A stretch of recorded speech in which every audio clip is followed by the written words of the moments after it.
Hi everyone, welcome to the Icehouse webinar. I'm Bryce Stewart, the Community Manager at the Icehouse, and today we're talking all things supply chain off the back of hearing from a lot of our alumni and business community that it is very challenging at the moment. And so we have David Robb here, who is Professor of Operations and Supply Chain Management at the University of Auckland Business School. And today is all about supply chain management for New Zealand, challenges and responses. So thank you for being with us today, David.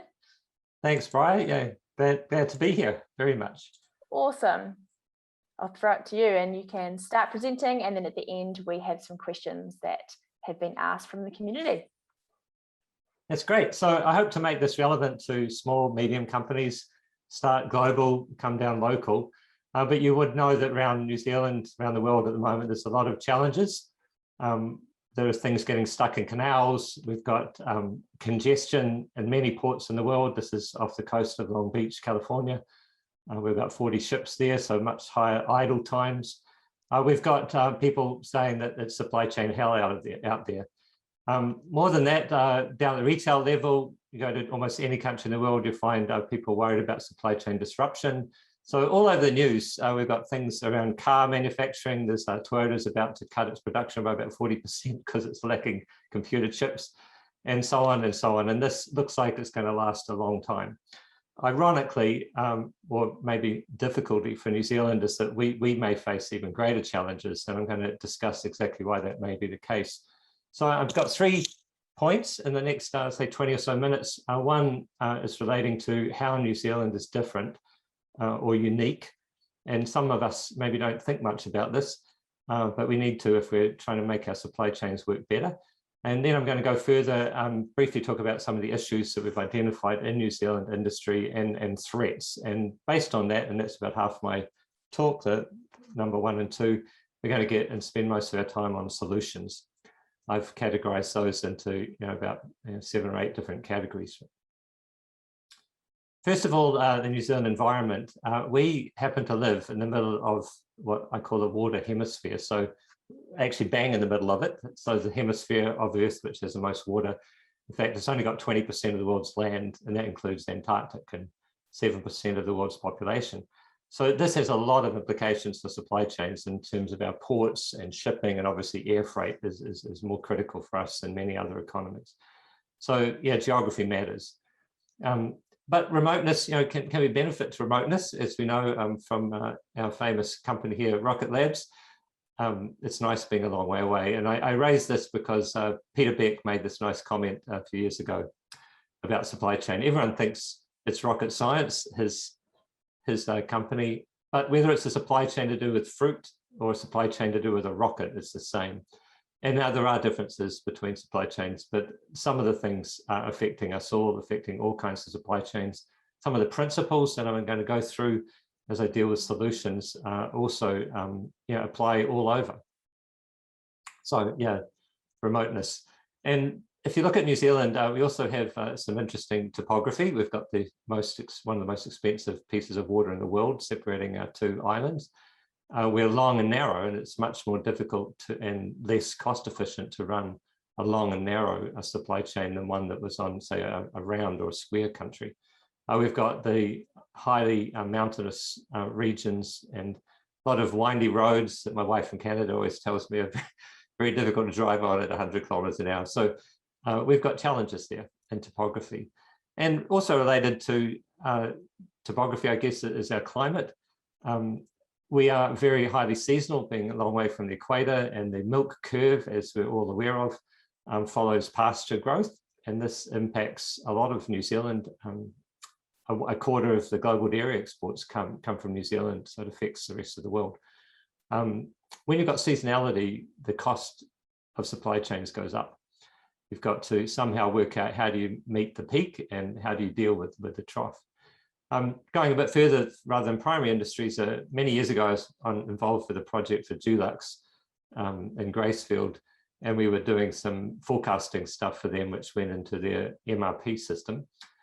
And you can see here, this is actually a highly seasonal product, but that's what you'll find for things like exterior house paints, where consumers typically paint their house in the summer.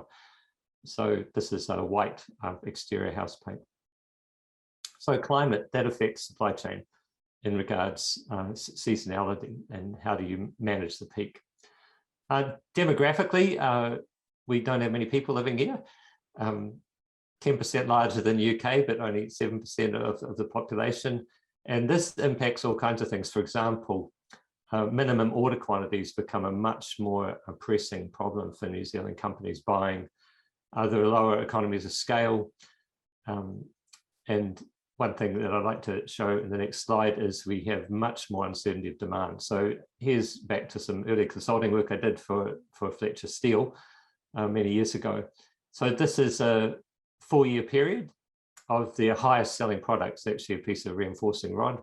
And you'll see it fluctuates over that entire period between about 3,000 and 6,000 per month. This is national sales. So you kind of the average fluctuation from the average, if you like, the average is about 4,500. It might be 1,000 or so.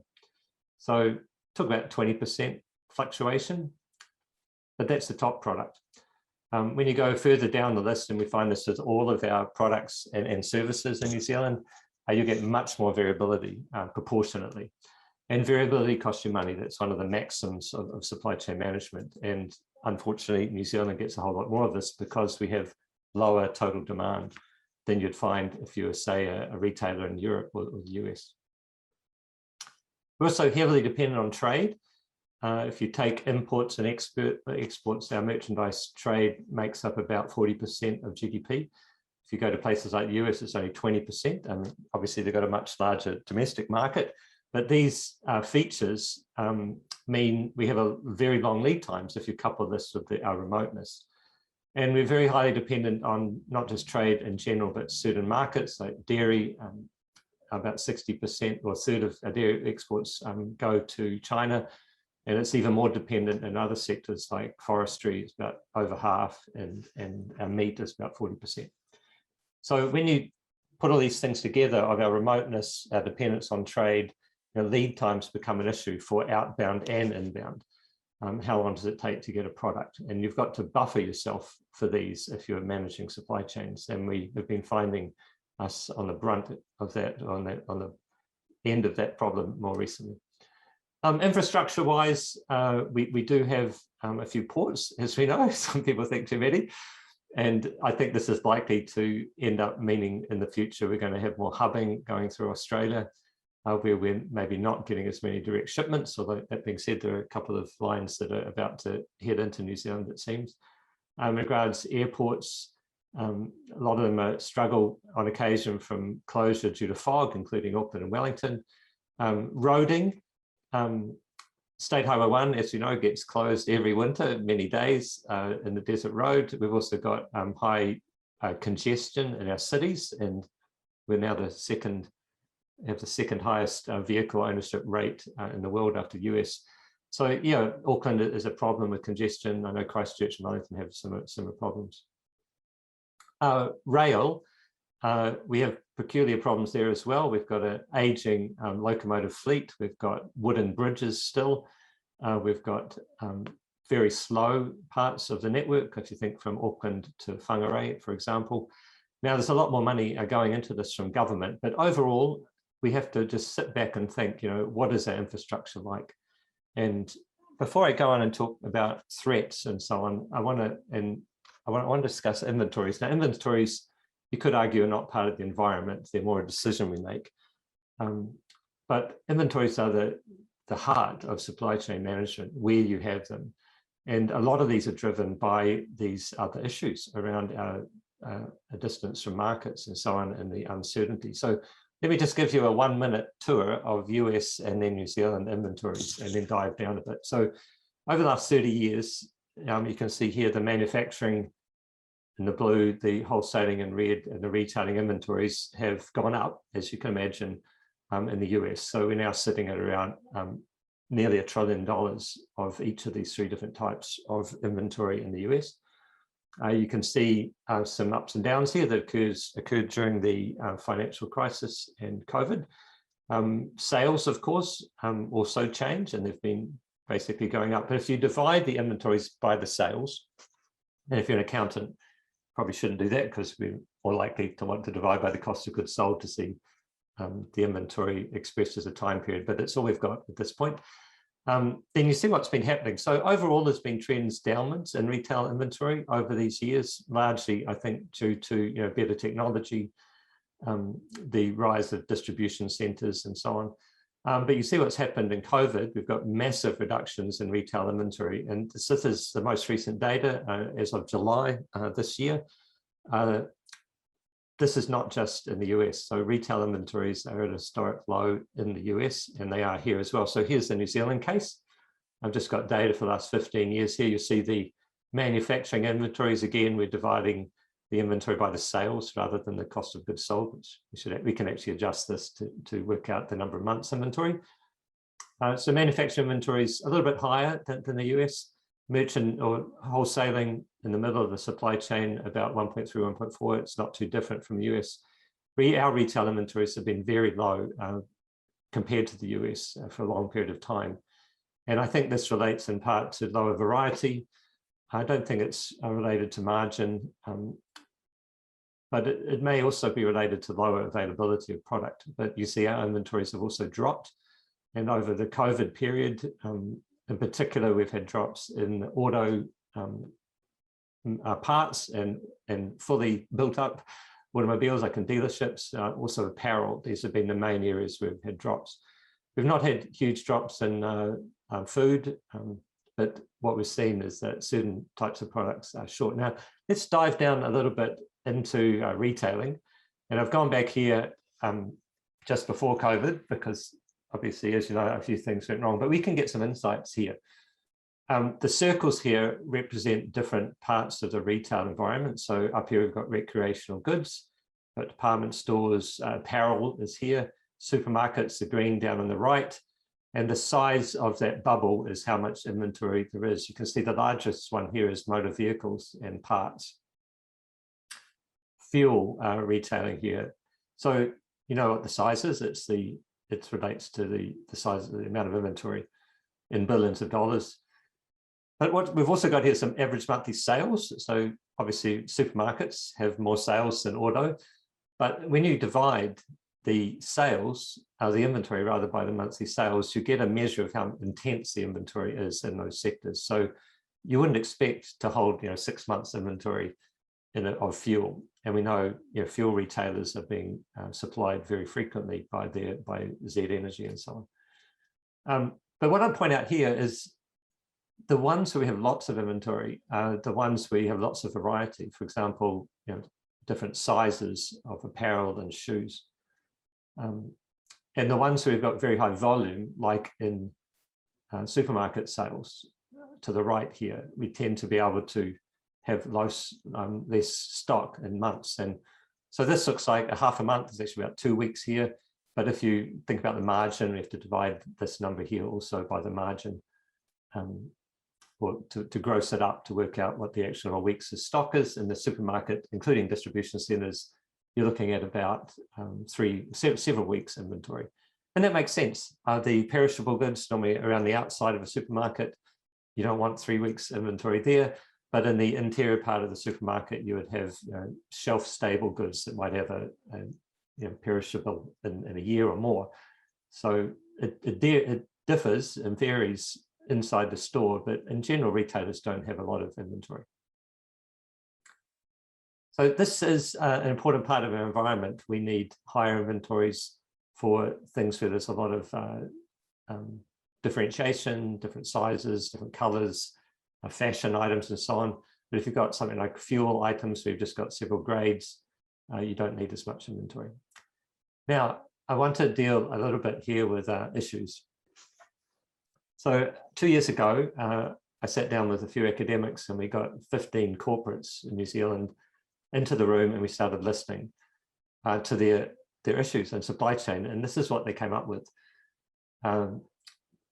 So these are from industry and we categorize them. So the first one relates to optimizing logistics networks. That is how you operate them, how you design them, including how many distribution centers do you have.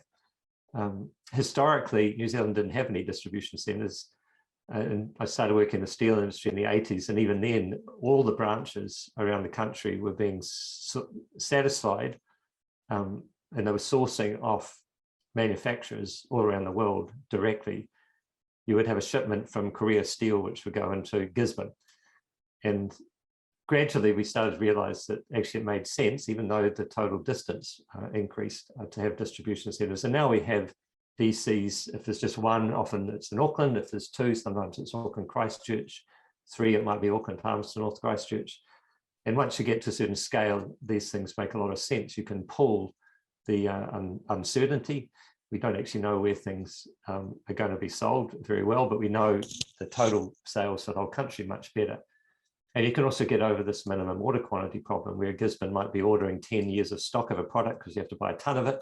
Instead, you can just have very rapid replenishment off a distribution centre. So the main supermarket chains in New Zealand, the duopoly as we call it, they have 3 or 4 DCs each. Then there's collaboration, including in the perishable supply chain, trying to reduce waste and traffic congestion, trying to get companies to work with one another. This is an expressed interest of New Zealand companies in regards to supply chain. Whole thing about sustainability, circular economy, and I'll come back to this later. On the strategic side, there's a major piece here, which is essentially 2 ends of the spectrum here of how you compete in strategy. One is very cost efficient, and the other one is responsive. And the move is definitely towards the latter in recent years, and certainly in the last year or two. E-commerce and the last mile or final mile, sometimes it's called delivery. This is a new piece of the puzzle in the last 10 years or so, and needs a bit of work. Blockchain, I'll come back to this later as well. How do you get this working in New Zealand? So all these projects we're currently working on at the university, but there's also other issues that came up around procurement, which I see as part of supply chain. Standardization of things like pallets, and again, related to cost, safety, especially with workers and truck drivers and in distribution centers. And finally, and I want to come back to this on the next slide, making supply chain a more attractive career. We actually have a huge shortage globally.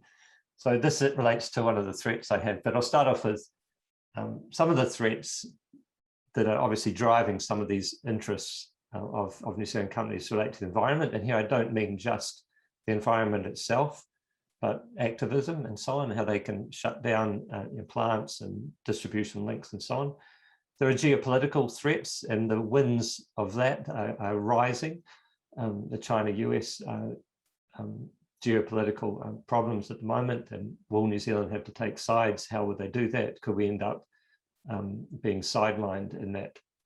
Another one relates to terrorism, including cyber attacks. We've seen this even in healthcare supply chains recently, bioterrorism and so on. And then there's a thing that we might not see as a threat. In fact, it's maybe just like gravity. We call it the bullwhip effect. And as an example, I'll give you a more close to home one here.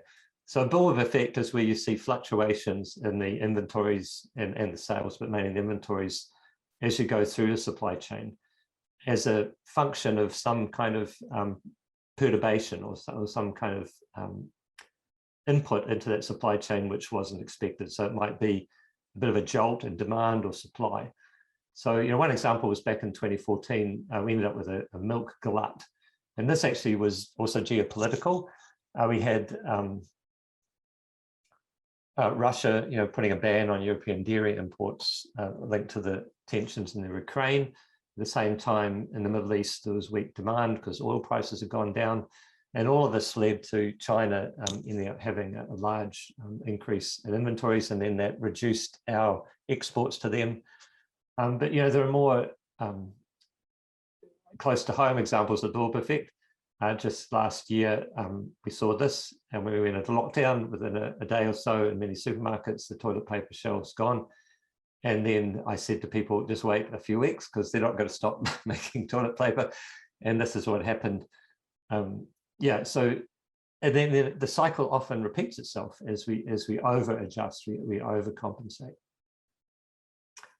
Now, just the last thing on threats, I want to talk about infrastructure in a hopefully not too negative way, but we are an island country. We're on a volcanic plateau and earthquake risks. Just in the last 5 years, just pulled these off from our memory. We had the Kaikoura earthquake the next year, we had a fuel crisis that impacted our abilities to fly aircraft related to just a single line that came from Marsden Point. Last year, the Auckland Harbour Bridge closed one of its or several of its lanes, for quite a long period of time due to a truck being blown over during the wind. The Auckland drought, we may think is over because we've had a lot of rain in the last little while, but we're still 15% below what we are at this time of year normally. And this is leading to problems in some industries. State Highway 1 in Timaru just a few months ago had to close, and our high voltage DC current cable was down for a few hours not too long ago as well. So if we think about these and we think about COVID and what's likely to happen in the future, geopolitical risk and so on, you have to ask the question, how do we make things better? So I want to just end with human capital. I don't think it's a threat itself, it's the lack of it. So it's very hard to get people in supply chain at the moment. Actually, it's a global problem. I think there are probably 10 to 20 million workers short, from the truck drivers who now are commanding salaries of 85,000 US plus 15,000 bonus to work in the US, right through to vice presidents. And it's a nice place to be if you're the head of supply chain in a company. For example, half the CEOs in the Fortune 500 have had experience in supply chain and operations. But it's availability, but I think it's also about how we think. And one of the problems we have in New Zealand, and I'm coming back to this with our solutions, is this kind of one size fits all mentality. We think there's only one way to solve a problem and one setting for the parameters. We need to be far more nuanced. We tend to be resistant to standards and standardization, but we may need that, for example, with pallets. We have a major issue with analytics, which is part of doing good supply chain. But there are solutions to this, and even in New Zealand, there's lots of opportunities for training and certification. NZ PICS is a large company. I think they have about 700 members, part of the global network of the Association of Supply Chain Management. They have 3 different certifications. There's also other organizations, the Chartered Institute for Logistics and Transport and the Chartered Institute for Procurement and Supply. And then we've got our own programs, the University of Auckland, the Strategic Supply Chain Management Program, which has been going for about 7 or 8 years now. So that's all very negative. I want to finish and spend about 10 minutes or so talking about solutions. I've categorized these according to 7. Now, some of these are going to happen no matter what we do. Some of them we need to put a bit more proactive work into. But I start off referring back to what we had discussed earlier, that is strategy.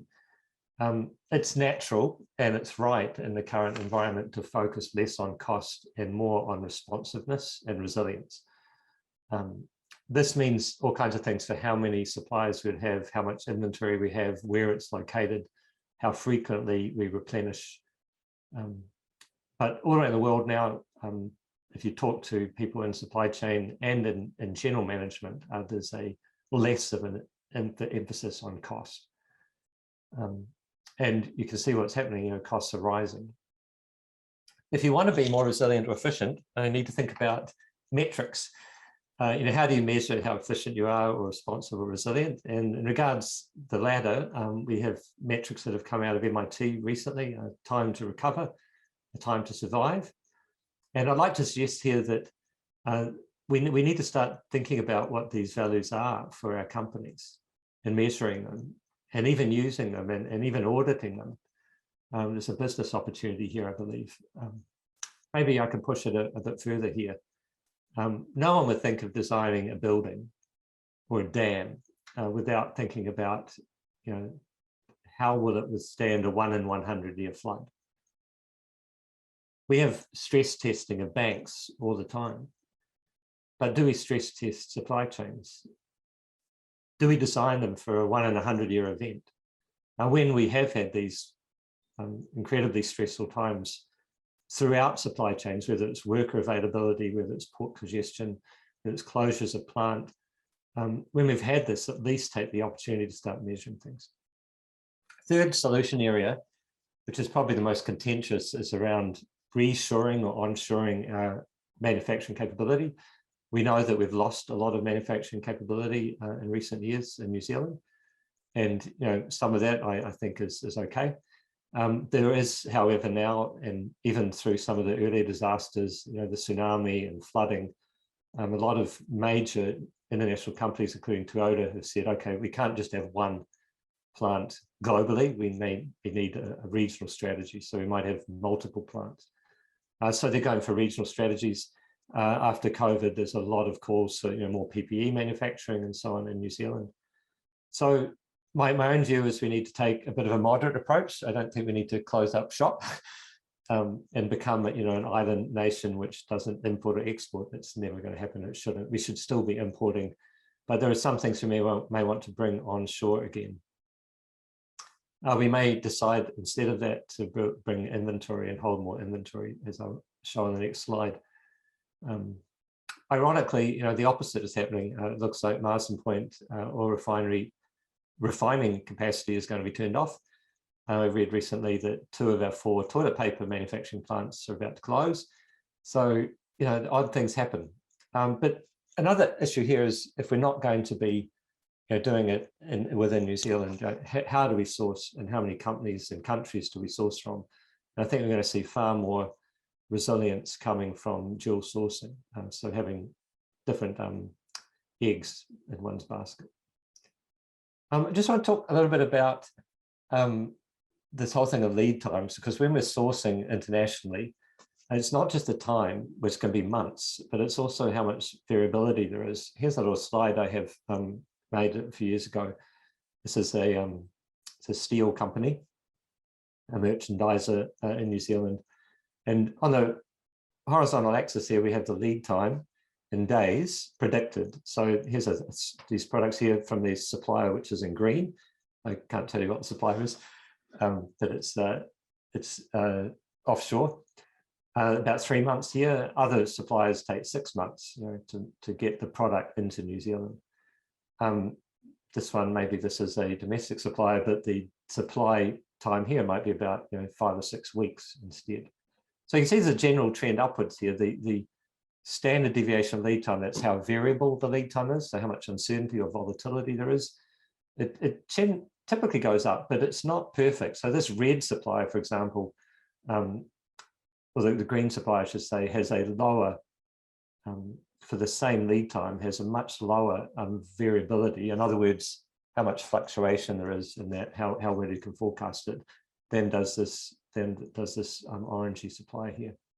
So there's an advantage. Again, uncertainty costs you money. So another piece of the supply chain puzzle is the design and operations. And here I think we can do a lot of stuff. So firstly is more redundancy, including dual sourcing, more DCs, perhaps more inventory, more transport providers that we use, virtual distribution centers where you can take off many different DCs. Pop-up DCs have emerged, dark stores, lights out fulfillment capability, direct-to-store shipments. This is going to happen more and more, and we're going to pool our inventories to have more frequent delivery. This allows us to get through some of these challenges, do things better.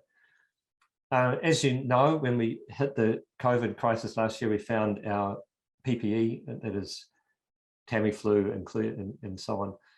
But equipment, medical equipment, masks and gowns and so on was in very bad state in our national reserves. There are calls for, and the government's looking at the moment, expanding these national reserves. I think there may be some particular products we might want to look at there, like lubricants, ingredients. You have to think, even though we supply, 70 or 80 million people food around the world, we could feed a lot of people. From our primary products, we still need things like ink for the packaging, and we still need lubricants to run the machines that are making the dairy products. So we might need to think more about that. More cooperation, visibility, transparency, and there's lots of work written on that. There's a guy called Hal Lee, one of my heroes, probably one of the top guys in supply chain in the world in Stanford. If you go onto Google and just Google Lee, AAA-MBA, you'll get a free download of a recent article he wrote on the AAA supply chain. He's revisited an idea he had 20 years ago to bring this up to the internet economy. So that's a great read if you want to take a look at that. We will see more aggregation and collaboration. There are already lots of companies doing this in New Zealand, Coda and Kotahi, doing collaboration, optimization. And I think we might need more of what's happening at the moment with Primary Collaboration New Zealand, PCNZ, which has a distribution center in Shanghai and various companies that are using that. New Zealand firms like Sealord and Silver Fern Farms, Sinlay, Villa Maria.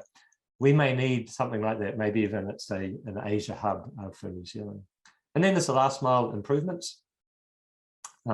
Home boxes, in-home replenishment, and much tighter delivery windows. Already this is happening in many examples.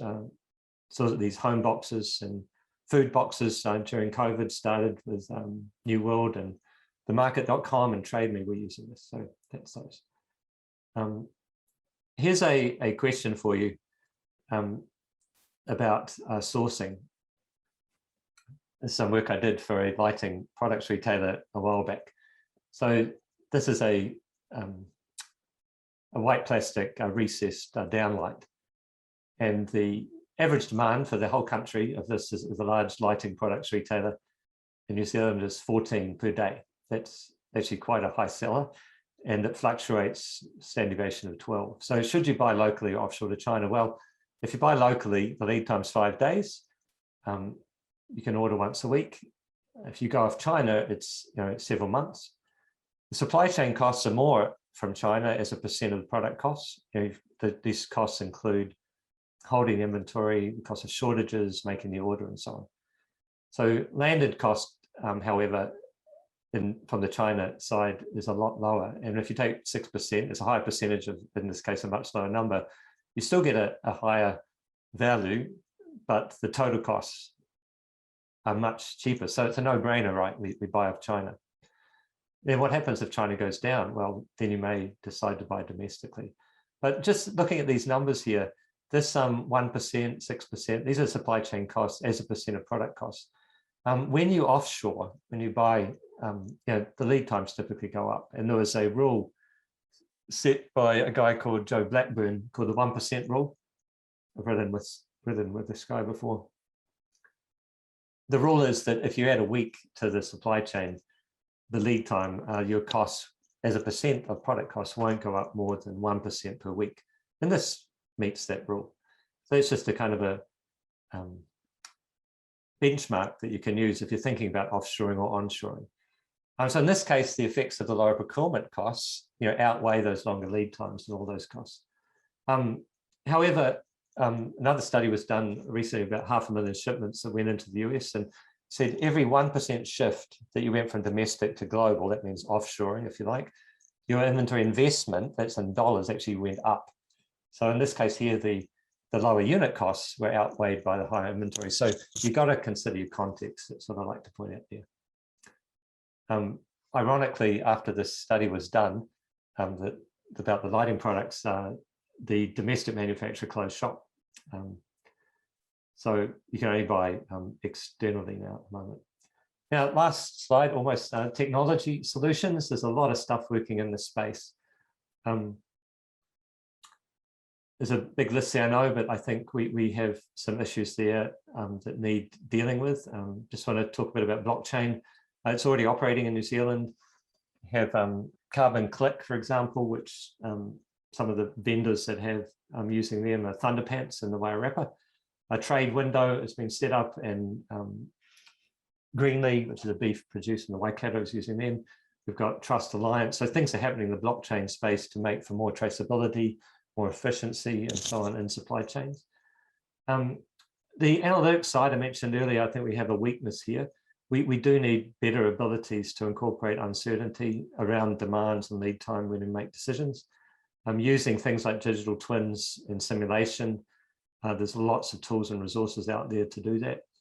But I think a basic problem, as I mentioned earlier, is we have this one size fits all or an either or mentality. So for example, what service level do we have for our products? Should it all be the same, whatever it is? Or should we tailor it and customize it? Should we make everything to order, or should we make to stock? Should we ship by air, or should we ship by sea? Or should we have a lean an efficient supply chain or responsive? The answer to all these questions is generally we need a bit of both. No, don't just have one strategy.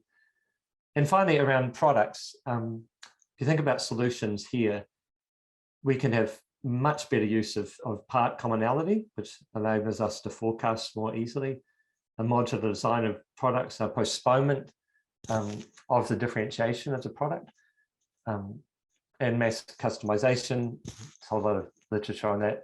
And bulk products is an example here of bin in, and reducing variety and reduction. Ironically, this may actually come through other forces. So as we find stores running out of products, it's much better to have more of a few. You know that the current Commerce Commission investigation into supermarket competition, believes, as many of the public do, that our margins are too high in New Zealand for the supermarkets. If these are reduced, as they probably will be, if you have a lower margin product, you actually don't ideally want to have as much inventory of it. So we can also change, if instead of reduce the amount of inventory, we could change the amount of variety we have. So those are some of the solutions that are coming. Now I'm going to end with an illustration. It's my last slide. A few years ago, I was doing some work for Laminex, was now part of Laminex, Scott Panner and Hardware, who were buying products from all over the world and New Zealand, timber, paint, bathroom wear, and so on. And their strategy was to try and get the best availability they could in the lowest inventory. You may think this is, these are antithetical, well, you can't have both of them, but you can by doing intelligent things. And I thought I'd done some really intelligent things here. We used analytics to bring in demand variability, as is quite common, and lead time performance, which I don't think was done anywhere in the world at that time. So we saved the company lots of money, but a few months later, the general manager came back to me and said, you know what we did? I said, what? He said, we changed what you thought was given. So I had ranked all the suppliers in 4 categories according to how reliable they were. And part of a merchandiser or even a retailer is to buffer or protect your customers from delinquent supply. And with the suppliers who were very random, if you like, or quite unreliable, we had to provide a bigger buffer, and we did through higher inventories, actually through ordering sooner. And he said to me, they held a breakfast, and they basically publicly congratulated their most reliable suppliers, and they somewhat shamed the ones who were worse.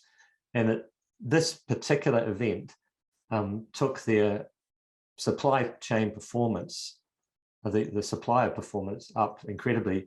Up until that time, about half the products coming in, or I should say at the invoice level, were either not complete or they weren't on time.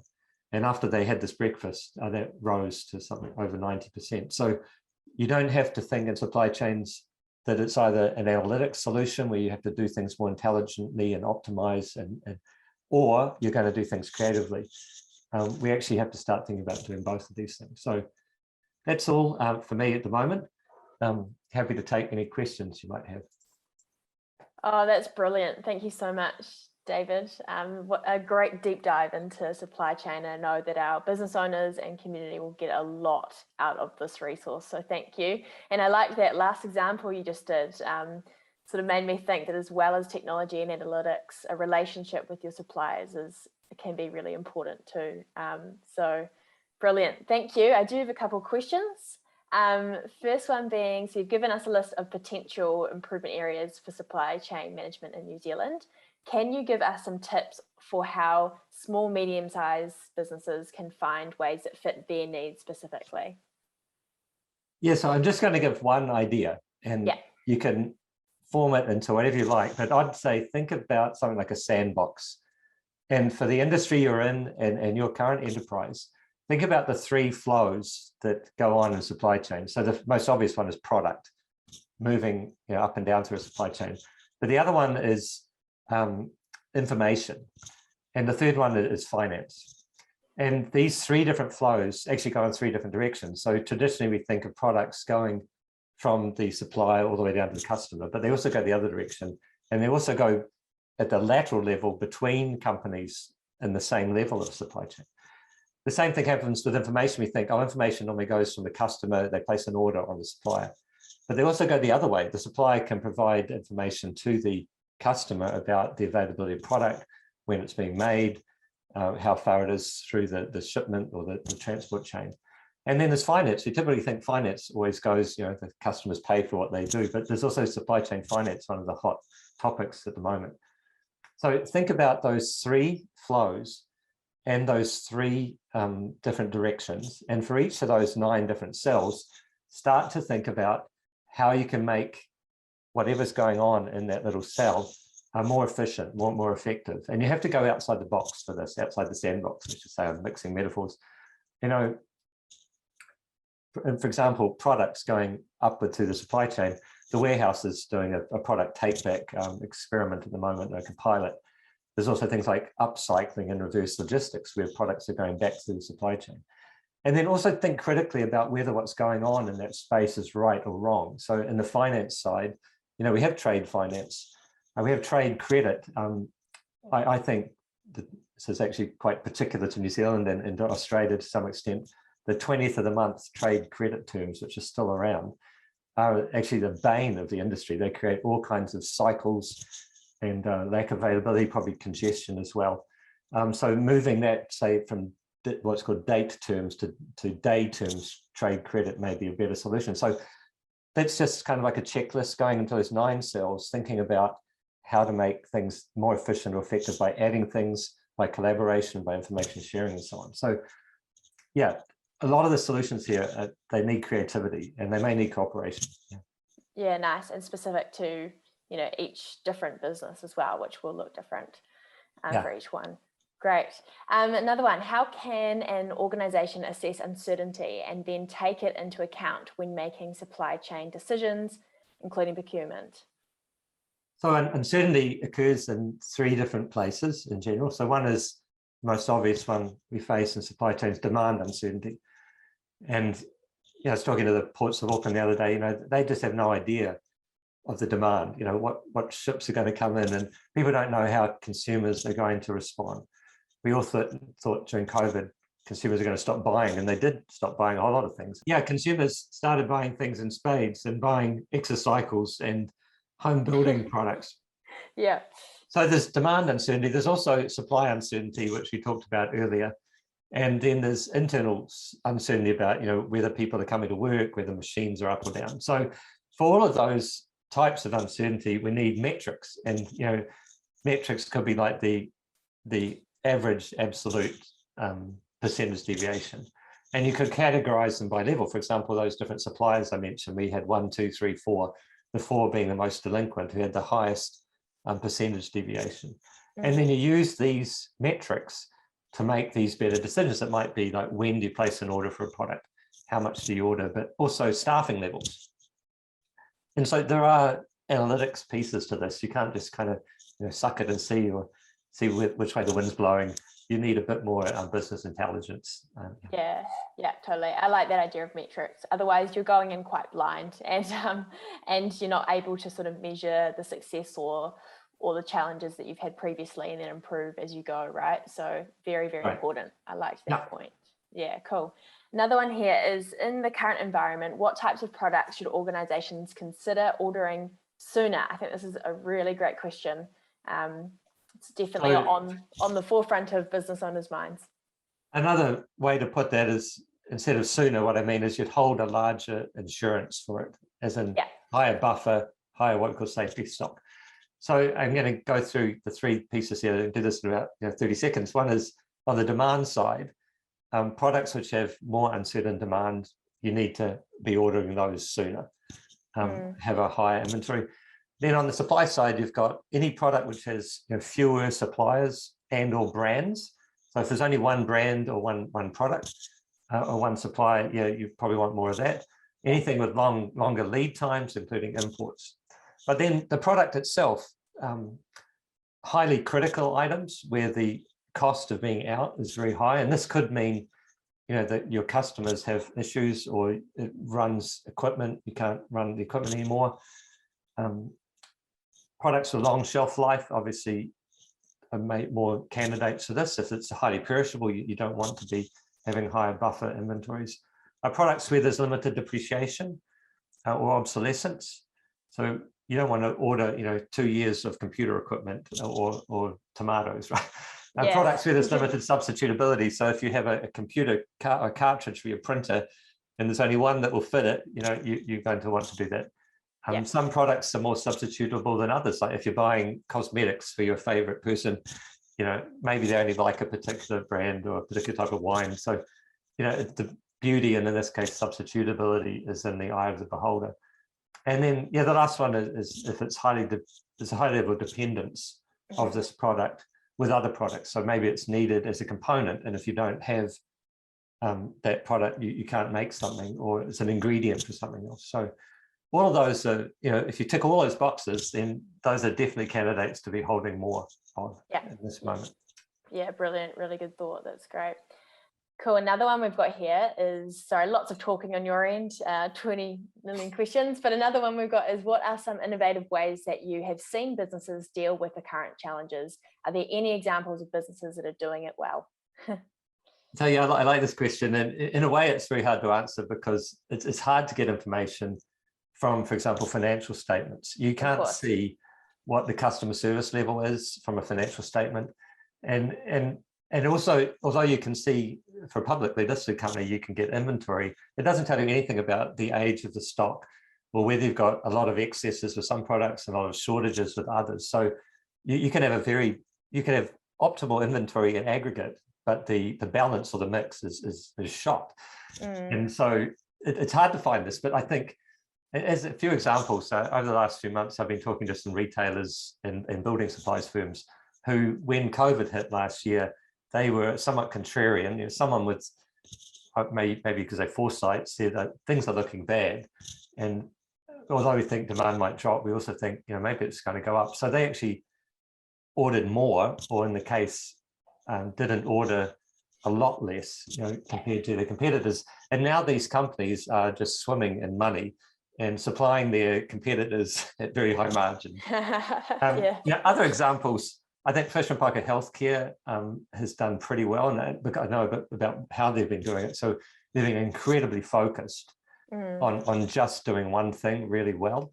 And they've just got rid of any distractions, including when I want to take students there on site visits. They've run multiple shifts. They have, as you know, they've got a truly global supply chain. So they have operations in Mexico and in New Zealand. That's helped them. They postpone their product differentiation. So, they've got supply into over 100 countries around the world, and they delay the labeling on those products until it gets closer to the market. So I mentioned postponement normally has a bad connotation, but in supply chain, if you can postpone the differentiation of a product, like its physical nature or where it's located, as in I put it in a DC rather than a store, you're actually helping deal with that uncertainty. Brilliant. Another firm, Countdown, I think has done really well. It just happened to set up an e-store, a 24-hour e-store in Green Lane with a lot of automation during this period, and it's enabled them to help a little bit, dealing with this massive increase in online ordering. Just one last example in the public sector. So the Ministry of Health, when they decided to bring vaccines in, they initially were only going to put it in one place as a distribution centre in Auckland. I didn't think that was such a good idea. I suggested maybe two, and they actually now have two. Awesome. But I will say they have many layers of protection. So, against power failure, like protection after protection after protection, because in this case, the criticality is very, very high.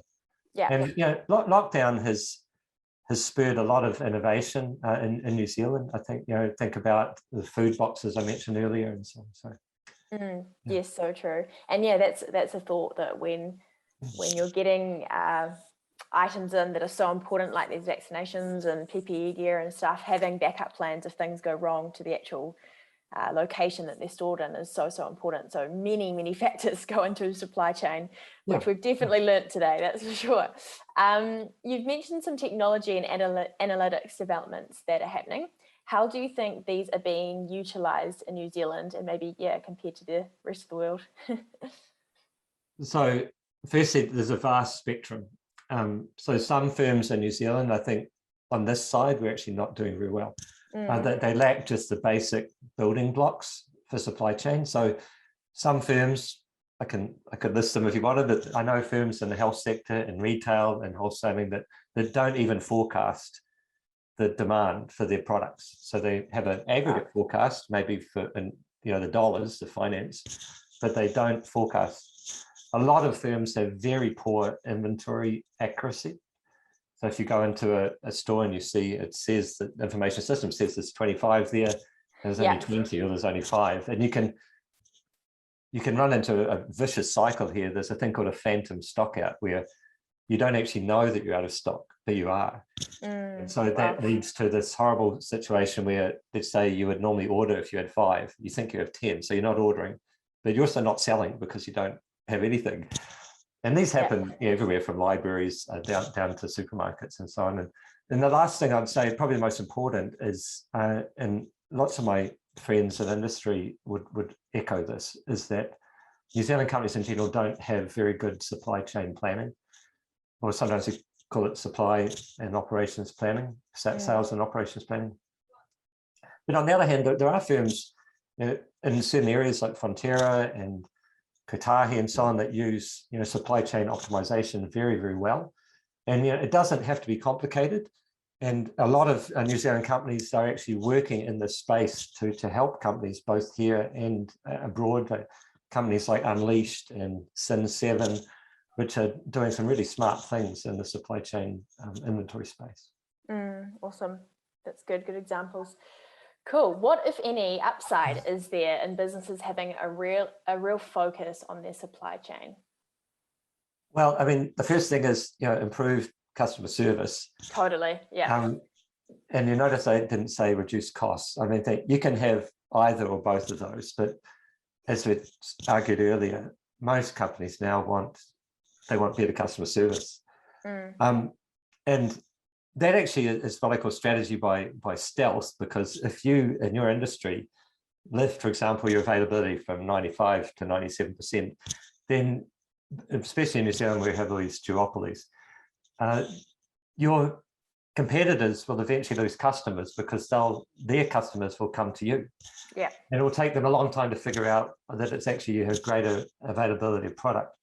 Another thing, obviously, is to protect against future uncertainty and disruption. So, supply chains are there to try and provide, at the right cost, at the right level of service. So, focus on that. Is now more and more important.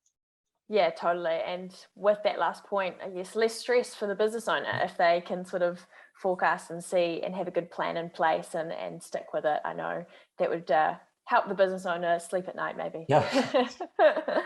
Awesome. And the last question I've got here is, it's clear that supply chain is a major factor in every business, but we often think of it in relation to larger businesses with dedicated people to support it. Are there any aspects of supply chain that can be more effective because a business is smaller and less complex? Well, I think that's a great question to end on. Clearly, some of the things I've been talking about today have been things where the larger companies can afford it, so large enterprise systems, doing a lot of optimization. If you're a small company, you probably can't afford that. However, and I think we do have to start, building on and, utilizing some of these advantages. The obvious one is that smaller companies are closer to their customers, so and there are fewer of them, so it's much easier to get better information and be more responsive. And to, for example, incorporate human judgment into forecasts. So no company would solely forecast analytically. So you need to have some level of override. Another reality is that the smaller firms have, individuals in those firms have a much wider view of what's going on. Yeah. In the fulfillment process, you can see it better. Larger firms, in some cases, adopting new positions, for example, vice president of fulfillment. Well, that can be done by a supply chain manager, and maybe even supply chain in some small firms is held by a procurement officer, or maybe you're a single person running the whole company, so you are actually the vice president of fulfillment. And the third thing is, even though you can't do things in-house, maybe all the functions of a supply chain.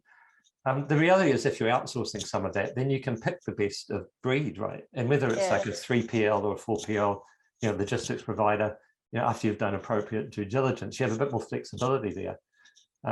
If you just have a single site, it's much easier to manage. If you're, for example, an online company, you just have one store or stock of inventory. Like, think how easier it is to do that than managing multiple sites. Totally. And obviously with smaller companies, it's much quicker to find problems when they occur and to respond to them. There should be less bureaucracy. And there's more options for innovation, right? And doing pilots and trials. So yeah, there are challenges of small, medium enterprises in the supply chain space. The other side I'd say is that if you're in New Zealand and you're exporting, for example, you're a small company, it's unlikely that you'll be doing that on the basis of having the lowest cost in the world. You'll have something special which you're giving into the market, maybe related to the product itself, the quality, reliability, and so on, innovation. And those products typically have higher margins, and those higher margins allow you to do something more around this availability space and in the supply chain space. So I'm not saying you should bring all of the supply chain functionality within your company. Maybe more of it needs to be there now. Maybe we need more buffer than we've had in the past. But yeah, small companies can and will get through this and through some of these advantages that they have. Yeah, and that's a great way to finish as well, on that positive note of sometimes when you are smaller, things are just less complex as well, and there are some great opportunities.